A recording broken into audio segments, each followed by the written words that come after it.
apparaître à l'écran, vous n'ouvrez pas votre caméra. Merci de couper vos micros également et d'utiliser le chat lorsque vous souhaitez poser des questions ou de lever la main, tout simplement. Slide suivante pour le programme. Donc, on va avoir une session de présentation. Qu'est-ce qu'un DMP, ses objectifs, et puis un focus via Horizon Europe et les dynamiques européennes existantes. Une série de questions, bien entendu, pour répondre à toutes vos questions. Et ensuite, Rémi vous fera une introduction à vraiment un travail pratique et vous montrer via l'outil Opidor notamment comment monter un plan de gestion des données avec les outils existants. Voilà, Rémi, je te passe la main pour… Juste, tu peux parler des questions éventuellement. Donc, il y aura 2 séances de questions. Oui, tout à fait, une séance de questions après on va dire après la plénière et la présentation de les sessions 1, 2, 3. La dernière fois, on s'est fait submerger de questions entre chaque session, donc on a préféré concentrer les questions après les 3 sessions et ensuite il y aura une autre série de questions à la fin avant une petite évaluation. Voilà, ok. Bien, on va commencer tout de suite. Donc, je suis Rémi Coffion, j'appartiens à Acta Digital Service, donc, qui est la filiale informatique et numérique de l'Acta. J'interviens en tant que, en partie délégué à la protection des données de l'Acta, ainsi que d'un certain nombre d'instituts techniques agricoles. Donc, c'est à ce titre que l'Acta, en particulier la direction Europe et Région, m'avait demandé de faire une petite intervention sur la gestion des données. Alors, la première partie sur les définitions, qu'est-ce qu'un plan de gestion de données? Donc, un plan de gestion de données qu'on abrège en français sous le terme PGD et en anglais DMP pour Data Management Plan, c'est en fait un outil qui est dédié à la gestion des données de recherche tout au long de leur cycle de vie. Merci beaucoup.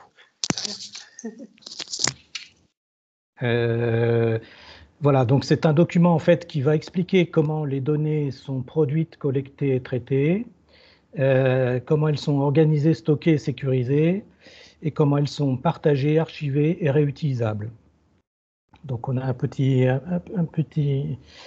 schéma du cycle des données de la recherche sur la droite. Donc le but étant d'assurer naturellement une traçabilité, en particulier sur les notions de qualité et de reproductibilité. Le plan de gestion de données abordera également les questions budgétaires, éthiques et juridiques, en vue de définir les responsabilités et les aspects liés à la sécurité. Et comme va vous le présenter Adrien tout à l'heure, ce plan de gestion de données est également souvent exigé par les financeurs. Donc ce qu'il faut bien retenir, c'est qu'un plan de gestion de données est un outil à la fois évolutif et collaboratif. Évolutif en ce sens qu'il décrit l'ensemble des données d'un projet, mais qu'il va évoluer au fur et à mesure de l'avancement de ce projet. Pour certains financeurs, plusieurs versions peuvent être exigées. Donc j'ai mis sur la droite l'exemple des DMP dans le cadre d'Horizon 2020. Vous voyez que vous aurez au moins 3 versions successives du DMP qui vont être exigées. Une version initiale dans les 6 premiers mois, des révisions périodiques en cours de projet, et puis une version finale du DMP à la fin du projet. C'est également un outil collaboratif puisqu'il permet au sein d'une équipe de recherche ou entre équipes de faire une collaboration au sein d'une équipe de recherche ou entre équipes, également entre chercheurs et services support. Et puis j'ai mis etc. parce qu'il peut y avoir des tas d'autres intervenants dans votre plan de gestion de données, du style juriste, DPO, etc. Le plan de gestion de données est un outil qui va permettre d'assurer un bon partage des données, que les données soient ouvertes ou partagées en totalité, partiellement, avec des autorisations ou pas du tout. Donc le plan de gestion de données est alors une bonne pratique de recherche.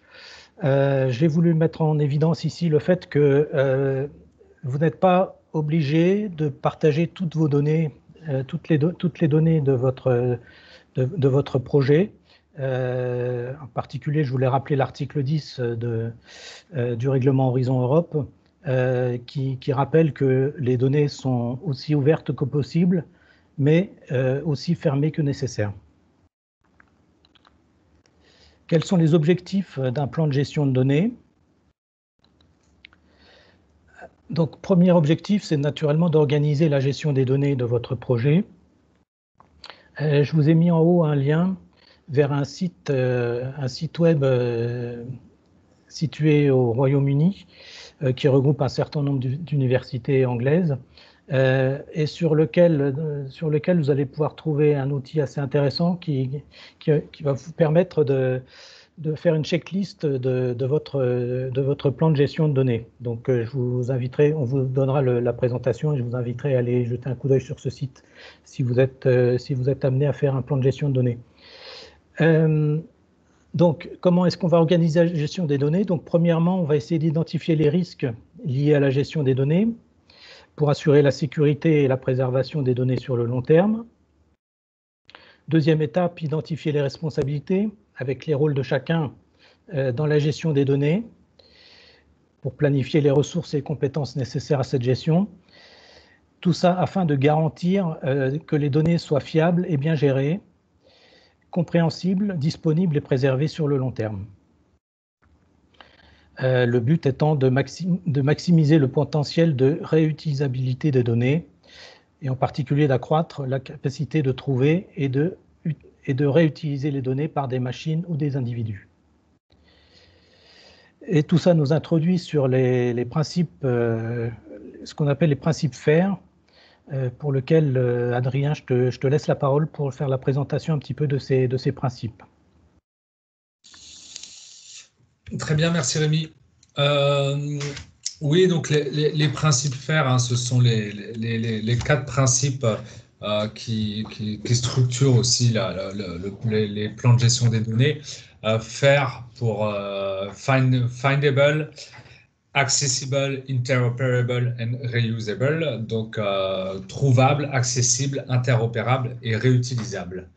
Et donc, pour l'analogie en anglais, ça veut dire juste aussi. Faire, ça veut dire juste. Donc il y a une analogie linguistique aussi. Donc, findable, ça veut dire que les données sont mises à disposition, sont chargées sur on va dire un réservoir ou une base de données publique avec des métadatas qui sont globalement assignés pour qui permettent de les identifier. Accessibles, donc elles sont accessibles au téléchargement et à la manipulation par des êtres humains et aussi lisibles par différentes machines ou par différents systèmes. Avec des plans de contingence, bien entendu, en lien avec les métadatas pour que ça reste accessible. Et aussi une vérification que ça soit accessible sur le long terme. Interopérable, donc ça aussi c'est le grand sujet qui anime aussi la gestion des données. Donc c'est que les bases de données sur lesquelles sont disponibles les données ou chargées soient interopérables avec d'autres plateformes. Avec des cartes pour justement gérer ce système de métadata et optimiser l'interopérabilité. Et bien entendu, l'usage d'une standardisation des données et des ontologies nécessaires. Donc les ontologies, c'est les associations de mots et d'idées, justement pour accélérer l'interopérabilité de ces données. Et donc enfin reusable, donc le réusage des données, c'est qu'elles soient mises à disposition avec des différents usages de licences cadrées et donc comment dire, que les métadonnées sur les données, les jeux de données sont bien entendu bien décrites avec des attributs pluriels et pertinents qui permettent justement de bien réutiliser ces données qui sont au préalable interopérables, accessibles et trouvables sur les différents supports que l'on connaît. Slide suivante. Donc, l'objectif d'un plan de gestion de données, hein, il y a une vraie réponse aux exigences des financeurs, comme je l'ai mentionné en introduction, parce qu'elles ont un rôle de plus en plus prépondérant dans la qualité des projets de recherche, innovation, développement. Et donc, certains projets ne peuvent plus ou pas fonctionner sans un plan de gestion de données robuste qui présente plusieurs intérêts. Donc, ça permet de se projeter dans la mise en œuvre du projet dès la phase de montage. Donc, ça permet de se projeter dans le futur en essayant de voir comment on va gérer ces données, d'où vont venir ces données, quelles données on va mettre au pot, quelles données on va générer, récupérer, etc. Donc, il y a une vraie projection dans la mise en œuvre du projet. Il y a un avantage compétitif dans l'évaluation des projets, hein.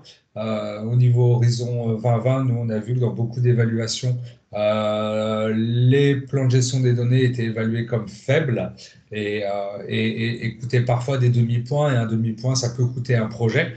Et au contraire, comment dire, quand les évaluations étaient bonnes, généralement, les notes d'impact dans lesquelles se jouent ces plans de gestion des données étaient également très positives. Et puis ensuite, le fait de mieux se projeter, de mieux gérer, de mieux cadrer son plan de gestion des données dans une phase de montage de projet permet ensuite quand le plan de gestion de données est robuste, ça facilite la mise en œuvre opérationnelle du projet parce qu'on s'est déjà posé les bonnes questions de quelles données on allait traiter, d'où elles venaient, quelles données on allait générer. Donc, quand c'est bien anticipé et bien géré, ça facilite sa mise en œuvre et on a moins à se creuser aussi lors de la phase opérationnelle et de lancement du projet. Et bien entendu, c'est maintenant une exigence exprimée par tous les financeurs nationaux, voire régionaux, qui a été grandement impulsée par une dynamique européenne où la Commission s'est fortement penchée sur le sujet depuis maintenant le début du lancement d'Horizon 2020. Ce qui m'amène à la slide suivante. Donc le focus Horizon Europe et donc Horizon 2020. Donc maintenant, le plan de gestion des données est un prérequis, c'est un chapitre obligatoire dans les projets Horizon 2020, donc depuis 2014. Donc comme je le disais, il y a trois parties hein, dans les projets excellence, impact et implémentation. Et c'est un chapitre obligatoire dans la section impact. Et je l'ai dit dans la slide auparavant, c'est souvent évalué comme des points faibles de ces projets où les gens avaient tendance à piquer ou repiquer ce qui avait été fait avant en disant rapidement en un ou deux paragraphes comment ils allaient gérer les données. Mais souvent, c'est vraiment pas suffisant. Et quand les plans de gestion des données sont vraiment robustes, où on montre vraiment avec quel système de gestion, quelles données, issus de quel work package, de quelle section du projet vont aller où et vont générer quoi et comment ça sera géré, sur quelle base de données, pour en faire quoi. Et ben, tant que c'est bien clair, et ben, c'est vraiment un avantage compétitif justement pour les montages de projets. Et ça fait écho à différentes initiatives. Hein, et donc là, on voit que la commission s'y est penchée dès 2014-2015 et elle a aussi structuré, on va dire, toutes ces dynamiques via maintenant différentes guidelines ou différentes, voire presque politiques associées à l'open science, l'open cloud, la data stratégie, etc., pour aider, on va dire, les, euh, les participants au projet de recherche justement à monter en puissance là-dessus. Alors, Open Research Europe, c'est la dernière dynamique qui a été lancée en 2021, qui a une vraie volonté à ce que toutes les données, les productions scientifiques, même les publications scientifiques, soient le plus ouvertes possible. Donc ça, c'est très récent, hein, ceux qui sont dans des projets européens. Au mois de février, mars, vous avez reçu des mails et des informations là-dessus. En lien aussi à l'European Open Science Cloud, qui, si je ne me trompe pas, date de 2020. L'European Data Strategy et l'European Data Governance, c'est des guidelines, c'est le Data Governance Act qui est carrément passé devant le Parlement en 2019 ou 2020, donc il y a une vraie volonté presque législative sur la gestion des données de façon générale et qui impacte aussi au niveau de la recherche. Et bien entendu, il y a également les Guidelines for Open Publication et tous les sorties de la recherche. Donc voilà, lorsque vous recevrez le PowerPoint, vous aurez les liens vers toutes ces stratégies, documents de cadrage et guidelines qui sont très informatifs sur la façon dont on doit gérer les données dans les projets européens et dont on devrait s'inspirer aussi pour les projets nationaux, parce que plus on est compétent et robuste là-dedans, plus on montre un savoir-faire et mieux ce sera évalué, je pense, dans les projets même nationaux, où le cost de l'ACTA, d'ailleurs, s'est penché sur la question. Il y a eu une session du cost de l'ACTA l'année dernière dédiée au plan de gestion des données. Donc voilà, la DGER s'en préoccupe, le ministère de la Recherche également, et plus on montera en puissance là-dessus, issu aussi des recommandations européennes, plus ce sera facile à gérer et mieux les projets devraient être évalués dans les temps qui viennent. Je crois que c'est ainsi. Ça, c'est une redite un petit peu de ce que Rémi a dit en introduction, mais c'est la définition sur le site Horizon 2020 et Horizon Europe du plan de gestion des données. Donc, on voit ça reprend, enfin, c'est une vraie dynamique et un accord global sur ce que doit être un DMP. Donc, ça décrit le cycle de vie des données. Donc, comme l'a dit Rémi, de la gestion des données à collecter, à traiter ou à générer par un projet. Donc, il y a vraiment un cycle de vie, c'est évolutif. On a un plan de gestion des données dans la proposition, un plan de gestion des données initial et qui est révisé à différents pas de temps du projet, justement pour s'adapter aux évolutions du projet de recherche, etc.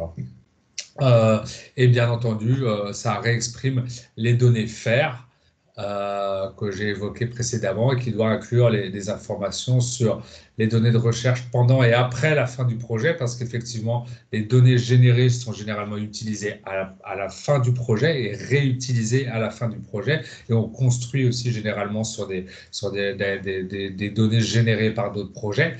Donc ça doit inclure aussi une carte des données qui seront collectées, traitées ou générées, la méthodologie et les normes qui seront appliquées par rapport aussi au I et au R des principes FAIR notamment.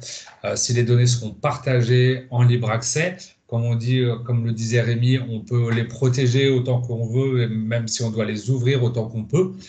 Mais il y a quand même, on peut, dans les projets européens, protéger les données qu'on met au pot. Il y a des accords de consortium qui sont faits pour ça. Et donc, on n'est pas obligé de tout ouvrir au maximum. Si on met des données au pot, eh ben, on a la liberté de protéger des jeux de données pour ne pas se les faire complètement réutilisés ou se les faire repomper par d'autres partenaires qui bénéficieraient de jeux de données que vous avez accumulés au gré des années, au gré de différents projets de recherche et initiatives. Et bien entendu, comment les données seront conservées et préservées, y compris après la fin du projet, parce que c'est un vrai enjeu sur le long terme. Et on peut passer à la phase de questions. Alors, il n'y a pas beaucoup de questions pour l'instant. Donc, j'en profite pour inviter les participants à lever la main si jamais ils ont des questions. Comme ça, ils pourront les poser en direct. On a une petite question dans le chat, Adrien. Dans les projets européens, on crée souvent un site Internet. Est-ce que le devenir de ce site Internet à la fin du projet fait partie du plan de gestion des données? Très bonne question. Très bonne question. Je sèche un petit peu là, Valérie, sur ta question, parce que c'est un vrai souci dans les projets européens, la multiplication des sites et des plateformes qui ont une durée de vie limitée par définition pendant la durée de vie du projet ou quelques années après. Et c'est un vrai sujet, un vrai débat. Alors, je sais que depuis Horizon 2020, il y a beaucoup de production de fiches techniques, comment on peut dire, les guides de culture qu'on peut avoir dans les filières végétales, etc., etc., donc qu'on appelle fact sheet ou practice abstract, ou selon le petit nom qu'on leur donne, qui sont générés et qui ont vocation à toucher directement soit les ingénieurs, les conseillers, les entreprises ou les agriculteurs directement. Et il y a une vraie dynamique qui s'est matérialisée via plusieurs projets qui s'appellent Eurachnos, Eureka et d'autres qui un appel à projet qui continue sur ce sujet, à avoir un knowledge réservoir, c'est-à-dire une sorte de éco-phytopic ou de R&D agri, des outils que vous devez connaître. Éco-phytopic, c'est sur la protection intégrée des cultures et R&D agri, c'est sur tous les livrables du CASDAR. Il y a la volonté de faire ça au niveau européen pour justement ne pas perdre toutes les productions, les fact sheets et la connaissance issue des projets et avoir une base de connaissances, une base de données unique au niveau Europe qui justement regroupe l'intégralité de ces éléments. Donc ça peut être une solution aussi si le site en tant que tel, je ne pense pas que ça soit une question de site internet en tant que tel, mais c'est plutôt est-ce que le contenu du site pourra être accessible via d'autres biais, et ces projets tentent de répondre à cette question. Est-ce que c'est un semi-satisfaisant, Valérie, comme élément de réponse? Oui, merci Adrien. Après, c'est vrai que c'est un sujet récurrent et on pense souvent à créer un site internet, mais on ne pense jamais à la fin de l'utilisation ou l'entretien de ce site internet. Oui, tout à fait. Alors moi, je prends pas ma lorgnette. Moi, j'ai le projet européen que je coordonne, la Nefertiti. On a créé une plateforme avec une carte des fermes de démonstration, un inventaire des fermes de démonstration en Europe où il y a plus de 1200 fermes, je crois, de démonstration inventoriées, plus une plateforme pour s'enregistrer à des événements de démonstration à travers l'Europe avec un calendrier, etc. Et je sais que dans mon DMP, le DMP de ce projet-là avait été fait par des collègues serbes, Biosense, donc c'est vraiment le métier de gérer les données. Et donc le DMP avait été très très bien évalué, mais il ne reprenait pas la question de la durabilité, enfin durabilité du site ou de la plateforme n'avait pas été pour autant évoqué. C'est quelque chose sur lequel on travaille actuellement avec la Commission pour voir comment elle pourrait être intégrée à une plateforme des services de la Commission pour durer dans le temps. Donc je ne pense pas que ça fasse partie du DMP, mais que les questions sur le matériel qui sera contenu dans ce projet, en tout cas, c'est des questions qu'on doit se poser. Si ce n'est le site en tant que tel, qui est une coquille, en fait, mais au moins le contenu, que ce soit les données ou les fiches techniques, ça, c'est une vraie préoccupation et il y a beaucoup d'efforts et de travail dans ce sens-là. Michel, je voyais que tu écrivais. Oui, j'ai failli poser une question et pour l'instant, je me la garde parce que je vais attendre la suite pour voir si c'est prévu d'y répondre. Très bien. Je ne vois pas d'autres questions pour le moment. Pas d'autres questions compréhension sur la partie présentation, les objectifs, les modalités, la genèse, etc. de ces DMP ou plan de gestion des données? Non, moi, je vais quand même faire un petit commentaire. En fait, je suis comme toi, on est pareil. On ne peut pas s'empêcher. Non, en gros, sur le principe, effectivement, je trouve ça, les plans de gestion tels que décrits et le faire data tel que décrit, effectivement, c'est assez séduisant. Après, je trouve quand même, pour l'instant, il y a un manque cruel d'outils. Alors, tu l'as évoqué rapidement qu'il y a des choses qui se mettent en place quand même, hein, mais il y a quand même un manque d'outils pour le faire correctement. Et je vois, ne serait-ce que être capable de, rien qu'en termes de standards, quand on est sur différents pays, je prends juste l'exemple du point et de la virgule pour séparer les décimales sur certaines données. Bon, alors comme on est en anglais, souvent on fait l'effort, il n'y a pas de souci, on a l'habitude, mais je veux dire, c'est sur la donnée, sur le partage notamment, c'est toujours un peu la question complexe de cette norme. On a déjà du mal à l'avoir au sein de chaque pays. d'avoir des choses normalisées dans les pays, mais alors le faire en plus au sein des différents pays européens, ça reste encore aujourd'hui un très très gros challenge. Donc voilà, après c'est plus en termes voilà, d'opérationnel, de solutions opérationnelles en fait pour vraiment mettre en phase le plan de gestion qu'on pourrait dans l'idéal construire et celui qu'on est capable d'appliquer sans y mettre non plus la moitié des ressources du projet sur cette question. Oui, tout à fait. La question du toilettage, dit du toilettage des données, est toujours très importante et souvent plus chronophage et sous-estimée.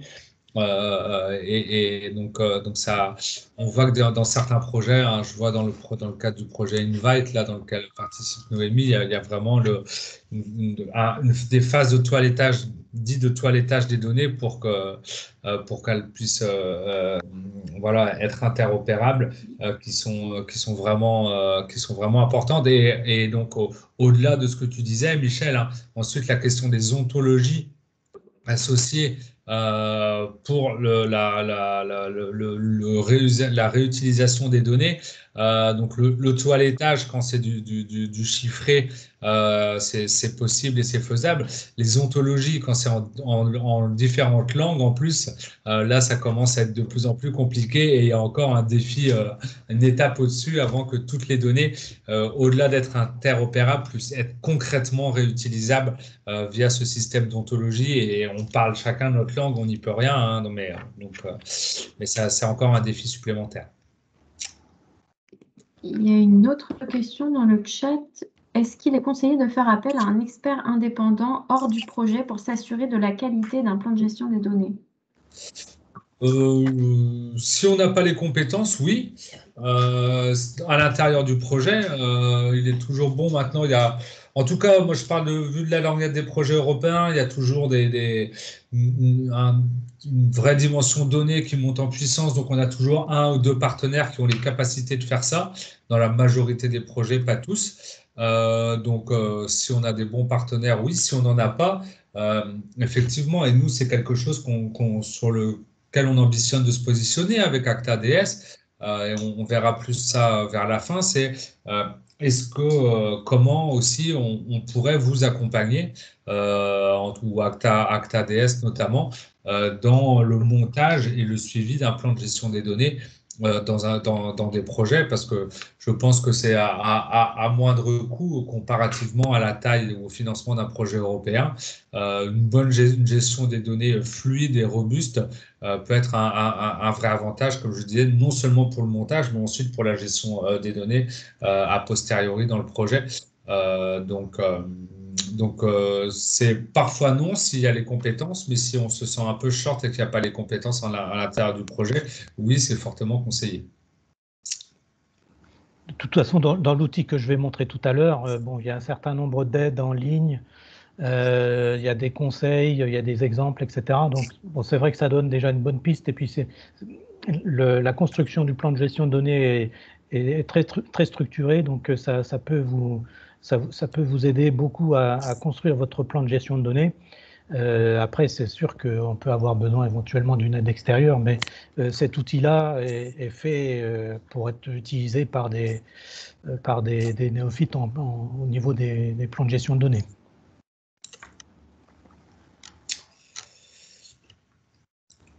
S'il n'y a pas d'autres questions, on est pile poil dans les temps, on peut passer à la partie suivante.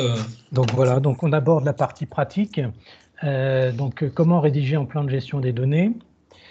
Déjà quelques aspects sur la méthodologie générale. Premier conseil, c'est de réunir diverses compétences. C'est un petit peu comme ce qu'on disait tout à l'heure au niveau de l'outil collaboratif. Il faut prévoir un coordinateur pour la rédaction du plan de gestion de données, mais également utiliser votre réseau de compétences pour couvrir tous les domaines du plan de gestion de données, que ce soit des juristes, des DPO, etc. Et puis également s'appuyer sur des documents existants, puisque c'est quand même quelque chose qui vous fera gagner beaucoup de temps au niveau de la rédaction du plan de gestion de données. Deuxième conseil, c'est de s'appuyer sur les modèles de plans de gestion de données qui existent. Alors, on va voir que dans l'outil que je vais vous montrer tout à l'heure, il y a deux types de modèles différents. un type de modèle par organisation de financement. On verra qu'il y a un modèle pour Horizon 2020, un modèle pour l'ANR, etc. Et on peut également avoir des modèles par organisme, par organisation de recherche, donc qui sont adaptés des modèles de financeurs, mais qui sont adaptables aux besoins des organisations. Donc on verra qu'une organisation peut créer son propre modèle de plan de gestion de données si elle veut la mettre à disposition de ses collaborateurs. Deuxième point, on va faire un petit focus sur le modèle de plan de gestion de données pour Horizon 2020. Donc ce modèle, je vous ai mis le raccourci en bas vers le lien du modèle en question que vous pourrez consulter un peu plus précisément. En gros, il y a 6 parties dans le modèle de plan de gestion de données pour Horizon 2020. Une première partie qui concerne le résumé descriptif des données. Donc on va dire quels sont les objectifs de la collecte, quels sont les objectifs du projet, quels sont les types et les formats des données, quelles sont les origines des données, etc. Deuxième partie concernera plus l'aspect faire des données. Donc, comment est-ce qu'elles sont faciles à retrouver, comment est-ce qu'elles sont librement accessibles, interopérables, réutilisables, etc. Troisième partie, les allocations de ressources, avec en particulier les notions de coût, de responsabilité qu'on a déjà un petit peu abordées. Quatrième partie sur la sécurité des données, tout ce qui concerne le stockage, les entrepôts certifiés, etc. Cinquième partie sur les aspects éthiques qui reprendront tous les aspects RGPD, les aspects recueil des consentements, etc. Et puis une dernière partie qui concernera les autres procédures, qu'elles soient nationales, sectorielles ou des procédures particulières des financeurs. Donc on verra ces six sections dans la description des plans de gestion de données existants que je vais vous montrer tout à l'heure. Donc l'outil qu'on va vous montrer aujourd'hui, c'est l'outil qui s'appelle OPIDOR. OPIDOR signifiant optimisation du partage et de l'interopérabilité des données de la recherche. Donc c'est un outil en ligne dont je vous mets l'adresse, l'URL en dessous. C'est un outil qui a été déployé par le CNRS, en particulier par une unité du CNRS qui s'appelle l'INIST, l'Institut national d'information scientifique et technique du CNRS. C'est un outil qui est gratuit pour tout le domaine de l'enseignement supérieur et de la recherche et qui est en grande partie basé sur des codes open source. Donc c'est quelque chose qui peut être réutilisé assez facilement. Les principales fonctionnalités d'OPIDOR. Donc tout d'abord, va vous permettre, vous assister pour la réalisation du plan de gestion de données. Donc comme on a dit, en fonction du modèle d'un financeur ou d'un organisme. Va vous permettre également de faire les mises à jour successives de votre plan de gestion de données jusqu'à la version finale. Ensuite, va vous permettre d'exporter ce plan de gestion de données dans différents formats, que ce soit le plan de gestion de données complet ou une simple sélection de questions. Va vous permettre de faire des copies à partir d'un plan existant. Et puis également, ce qui est très important, c'est qu'elle va contenir toute une série d'aides et d'exemples spécifiques en ligne, donc pour vous guider un petit peu sur la façon dont vous allez remplir le plan de gestion de données. Deuxième fonctionnalité d'OPIDOR, c'est tout ce qui concerne le partage du plan de gestion de données. Donc ça va nous permettre de définir un certain nombre de collaborateurs à ce plan de gestion de données et en leur affectant à chaque fois des permissions particulières. Est-ce que ces collaborateurs vont être copropriétaires du plan de gestion de données? Est-ce qu'ils vont être éditeurs, c'est-à-dire est-ce qu'ils vont pouvoir modifier ce plan de gestion de données? Ou alors est-ce que c'est un accès en lecture seule pour d'autres collaborateurs? Troisième fonctionnalité concerne la visibilité du plan de gestion de données. Donc par défaut, la visibilité est privée, c'est-à-dire que ce plan de gestion de données est limité aux propriétaires du plan de gestion de données ainsi qu'à tous les collaborateurs qui ont été définis. Mais on aura également possibilité d'ouvrir la visibilité du plan de gestion de données aux administrateurs de l'organisme, voire à toute personne de l'organisme, ou de l'ouvrir entièrement au public, c'est-à-dire un plan de gestion de données complètement public. Et puis, quatrième fonctionnalité intéressante, ça va être la possibilité de créer un compte administrateur pour l'organisme.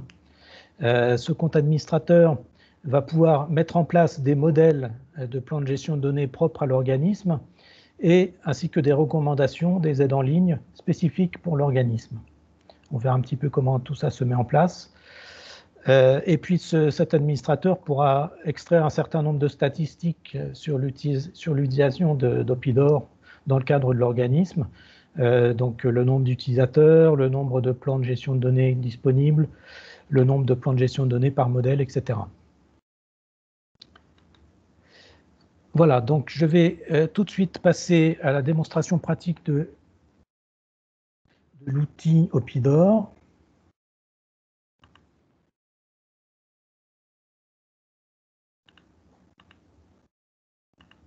Alors, je repartage.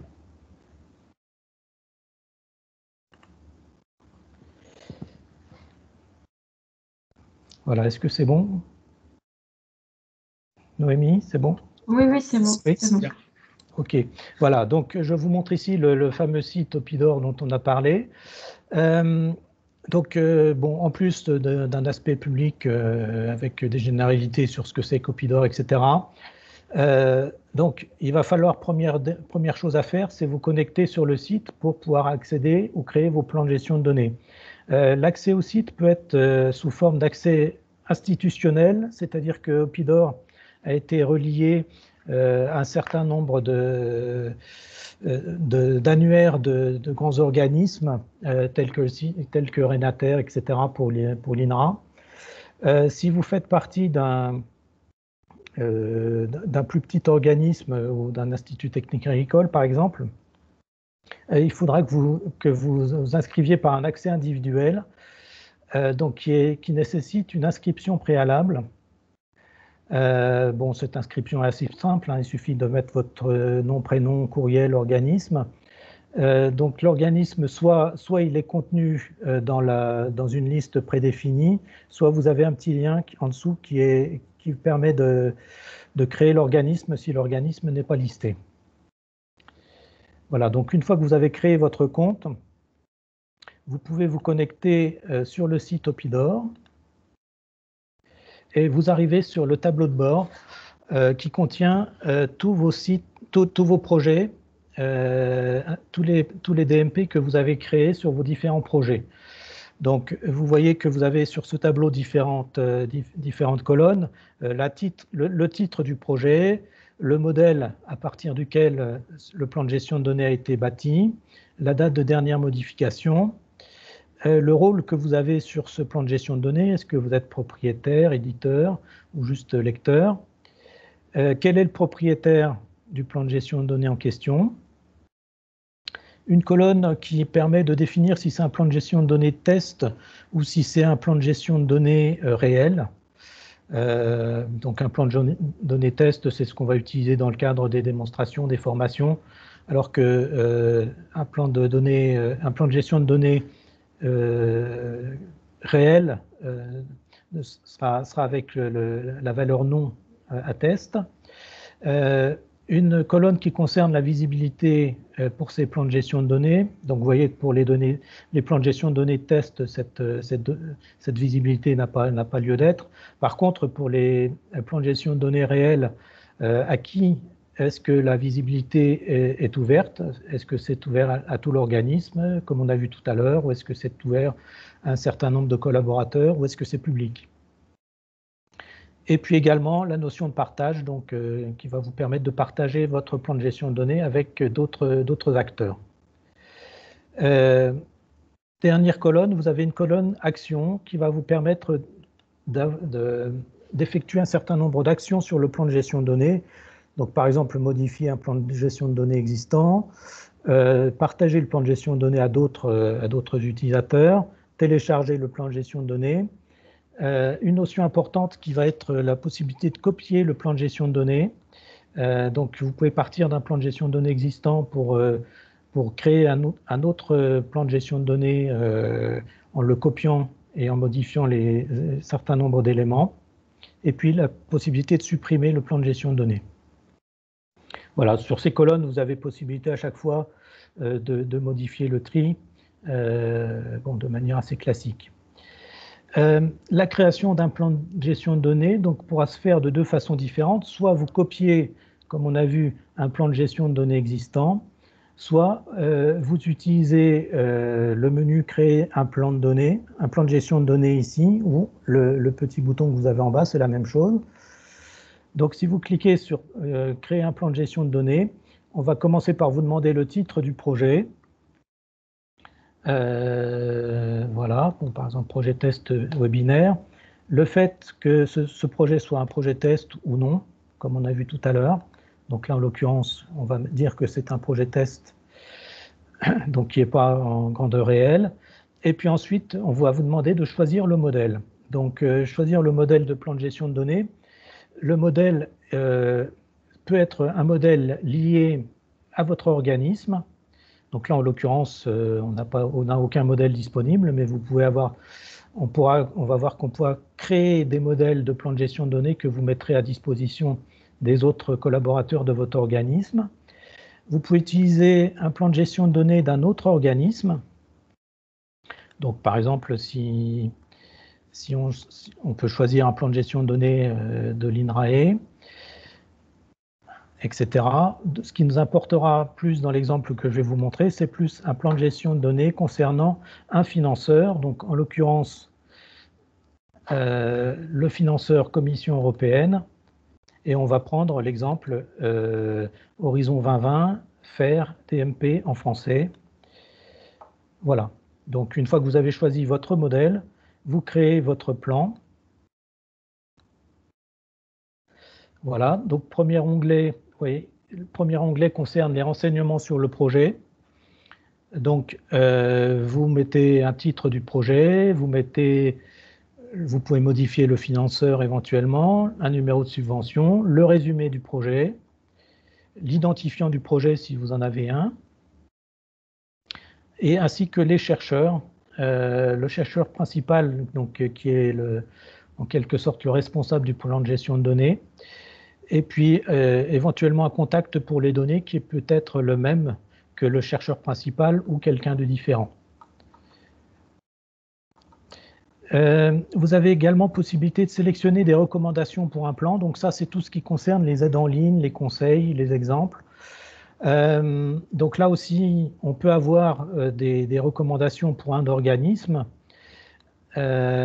Vous voyez que quand vous faites afficher la liste des recommandations, vous avez des recommandations pour différents organismes. Donc, vous choisissez simplement les organismes qui se rapprochent le plus de votre activité et vous faites enregistrer. Donc, on va vous permettre d'avoir accès aux différentes recommandations de l'organisme en question. Deuxième onglet, on passe sur les produits de recherche. Donc, les produits de recherche, c'est en fait quelles sont les données qui vont être produites dans le cadre de votre projet de recherche. Donc, c'est un petit peu pour les informaticiens, c'est l'équivalent de ce qu'on appelle les datasets, les jeux de données.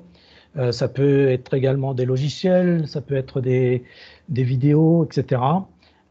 Vous avez ici, avec le petit bouton I, des informations qui vont vous permettre de voir les différents types de produits de recherche qui sont disponibles au niveau d'Opidor, donc que ce soit de l'audiovisuel, des collections de données, c'est-à-dire des agrégations de ressources, des jeux de données, des images, etc. etc.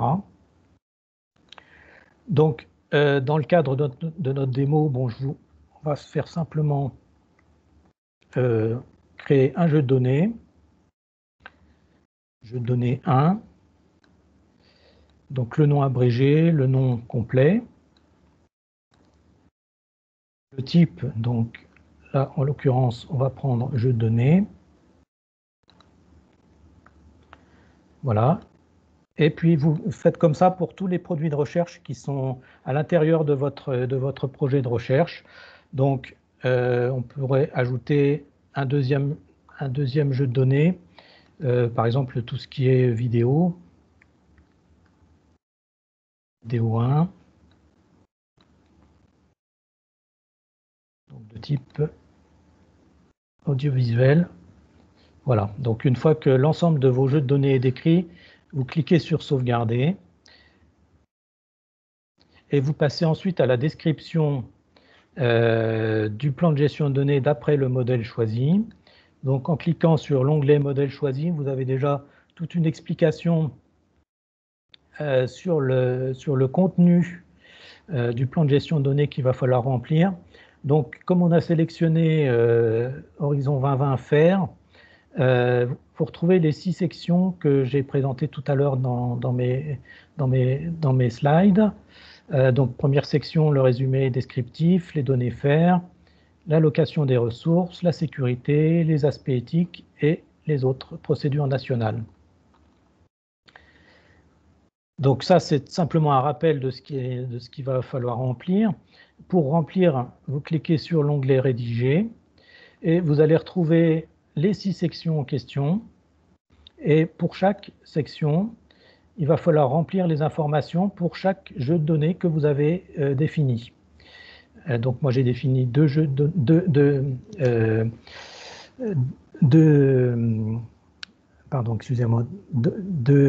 produits de recherche différents.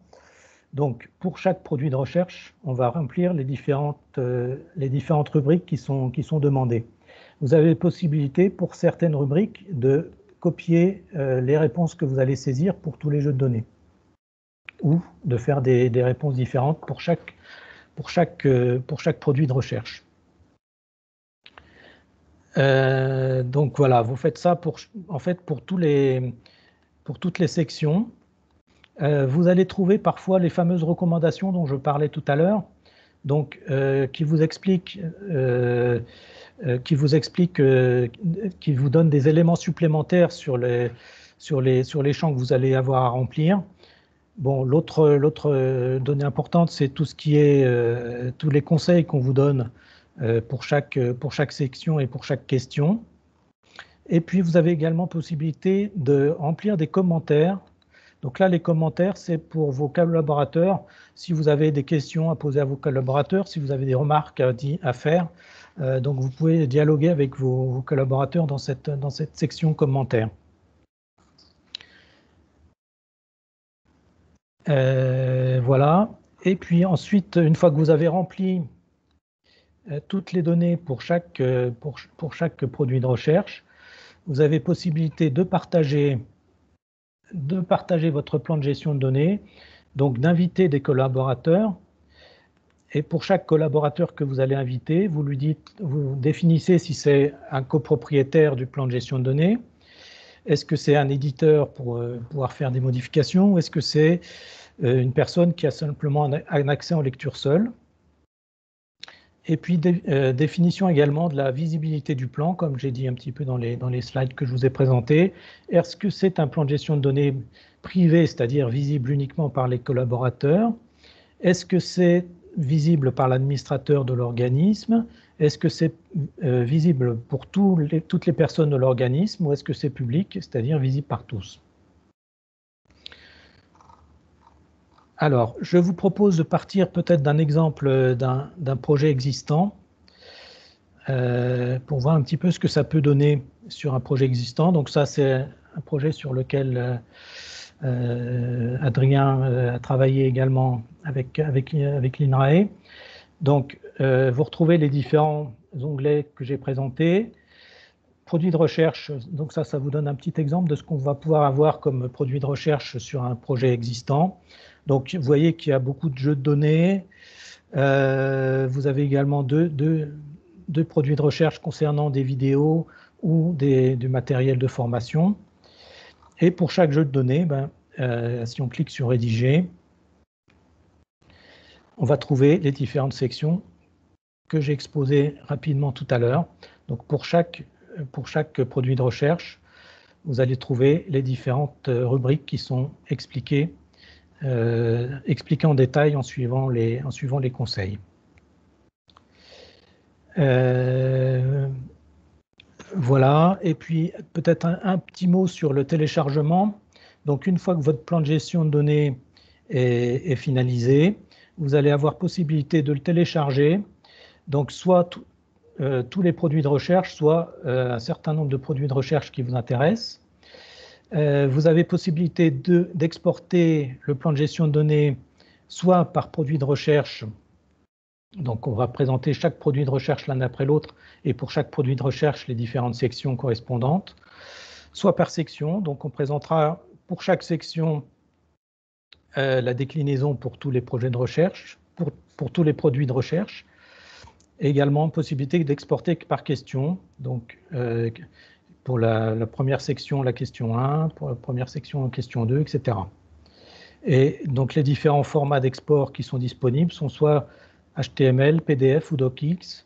Donc, si vous avez besoin de retoucher ultérieurement votre plan de gestion de données pour le finaliser, pour insérer des schémas, des graphiques ou ce que vous voulez, vous avez la possibilité d'exporter au format Word et donc de pouvoir le retoucher après pour finaliser. Voilà, c'est à peu près tout ce que je voulais vous donner, tout ce que je voulais vous montrer sur l'utilisation du logiciel Opidor. Je vois qu'il nous reste 5 minutes si vous avez des questions. Alors oui, Rémi, il y a une question dans le chat. Est-ce mieux d'avoir un plan de gestion de données pour le projet ou pour chaque partenaire? Alors le plan de gestion de données, c'est général pour le projet. C'est-à-dire qu'on a vu tout à l'heure qu'il y avait possibilité d'inviter des collaborateurs pour le plan de gestion de données, mais pour déposer, par exemple, un projet européen, vous aurez un seul plan de gestion de données qui sera global pour tous les partenaires. Alors du coup, en complément de la question, est-ce que Opidor, ça existe en anglais? J'ai pas marqué français en haut. Du coup, est-ce qu'il est bien conçu en anglais oui, et est-ce qu'il y a des équivalents européens en fait? Alors, il y a bien une traduction en anglais des différents menus. Vous avez également possibilité, au niveau des modèles de DMP, d'utiliser un modèle en anglais plutôt qu'un modèle en français. Là, je vous ai fait la démonstration avec le faire en français. Vous avez l'équivalent avec le faire en anglais. Voilà, donc il y a d'autres outils qui existent, qui sont possibles également pour remplir un DMP. Bon, moi, ce que je trouvais intéressant dans celui-là, c'est que justement, il y a possibilité d'avoir différents modèles différents, ce qui n'est pas forcément le cas des autres outils. Voilà. Je ne sais pas si j'ai répondu à votre question. Si, merci Rémi. Il faudrait qu'effectivement investiguer aussi s'il y a d'autres. Moi, je vais voir près des collègues aussi s'il y a d'autres modèles, d'autres outils génériques au niveau européen, ou voilà, s'il y a vraiment des outils incontournables au niveau européen dont on pourrait aussi s'inspirer, parce que ça pourrait permettre aussi une certaine plus-value, et ça dépend des projets, etc. Mais bon, là-dessus, sur Opidor, il y a quand même des modèles spécifiques Horizon 2020, si je ne me trompe pas. Oui, c'est ça. Oui. Et puis en plus, bon, il est assez largement utilisé, cet outil, dans le niveau de la recherche, même au niveau européen. Sachant que c'est un outil CNRS, et le CNRS est quand même le premier bénéficiaire Horizon 2020 en Europe. Donc voilà. Et Alors, du coup, au niveau... Oui, pardon, il y a d'autres outils. Je connaissais DMP Online qu'on avait vu également. Mais bon, c'est vrai qu'on avait choisi de vous présenter plutôt Opidor pour justement les différentes fonctionnalités assez poussées qu'il y avait. Oui, allez-y. Il y a aussi un oui, outil qui s'appelle Zenodo. Je ne sais pas si vous connaissez. Non, je ne connais pas, mais est-ce que les fonctionnalités... C'est un outil qui est très utilisé au niveau européen, en fait. Comment tu disais, Christophe? Zenodo, Z-E-N-O-D-O. Ah oui, d'accord. Ouais. Je pense que le principe de fonctionnement doit être à peu près similaire à celui que j'ai présenté. Oui, possibilité de se baser sur des modèles. Et puis, bon, au niveau partage, invitation, etc., je pense que ça doit être à peu près similaire. Oui. Ouais, Zenodo, là, c'est vrai que j'ai vu ça pas mal passer sur les Open Access Publications, etc. Ouais. Effectivement. Sinon l'INRA a aussi un outil.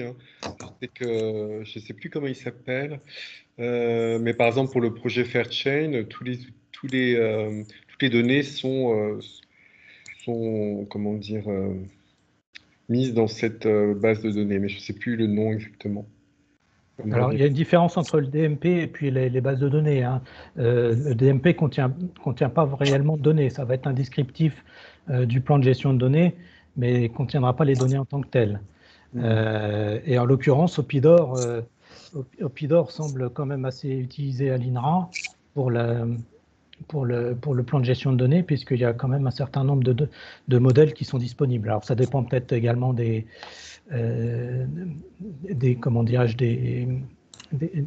structures de l'INRA auxquelles vous avez eu affaire, mais voilà, je pense que Opidor est en partie utilisé à l'INRA. Utilisé aussi par l'INRA, d'accord. Oui.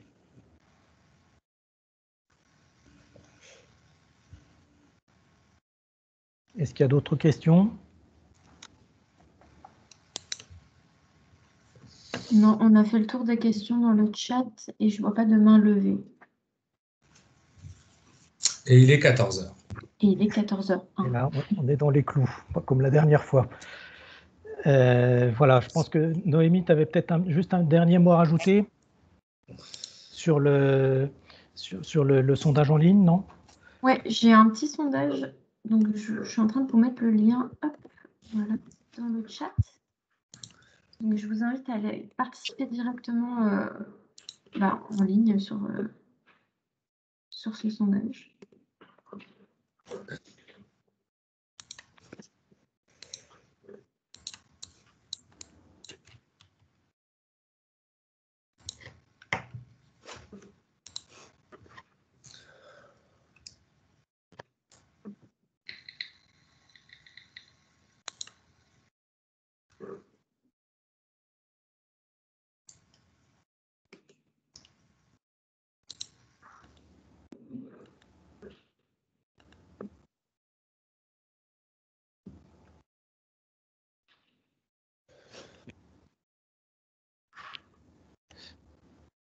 Bon, pour la première question, normalement, vous devez avoir la deuxième qui vient de se lancer.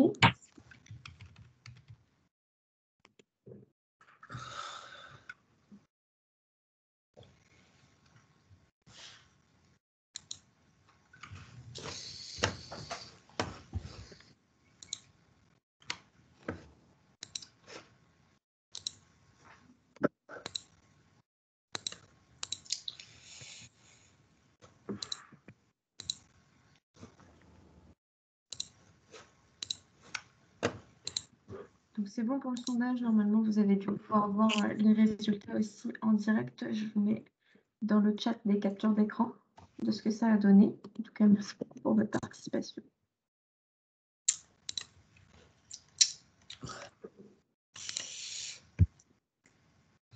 Très bien. Eh bien, merci beaucoup à tous. On espère que ça a été informatif. En tout cas, ça vous a sensibilisé à tout cela. On a plus de oui et de peut-être dans les sondages, donc on s'en réjouit. Et puis, à nous aussi de réfléchir dans les semaines qui viennent, comment on pourrait essayer de monter à la fois une formation qui va plus en détail sur ces questions. Et puis aussi, nous aussi, au niveau de la direction Europe de l'ACTA, on compte aussi, dans la mesure du possible, faire appel à ACTA Digital Service en prestataire, mais ad hoc, mais pour la gestion des plans de données les plus robustes possibles pour les projets que les instituts auraient en coordination. Donc voilà. On vous tient au courant pour la suite et puis on espère que ça a suscité un intérêt et que ça suscitera des vocations à moyen long terme. On vous souhaite une excellente journée. Bonne journée à tous. Merci, bonne journée à tous.